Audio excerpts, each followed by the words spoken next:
Let's find the inverse. Step one is to change f of x to y.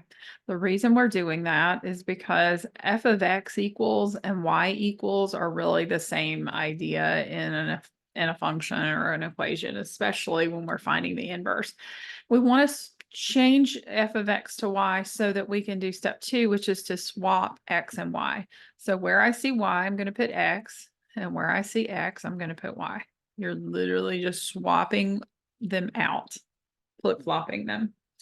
And then we're going to solve for y, because now that we've done that, this is solved for x.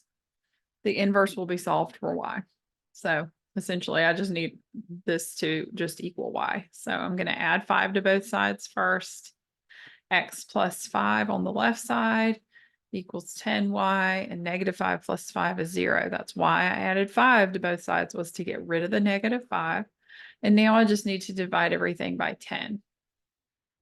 Okay, so I have x over 10 plus 5 over 10. That will reduce. Think about 5 over 10 is the same as 5 over 5 times 2, because 10 is 5 times 2.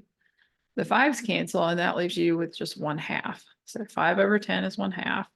10 divided by 10 is 1. And so that is y.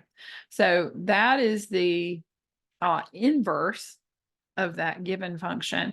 Just know that sometimes the notation will say this. If it started as f of x, it'll say f inverse of x. So it'll have f to the negative 1 power is what it looks like of x. And then you would just put whatever it was equal to, x over 10 plus 1/2. And that's it. That would be your final answer.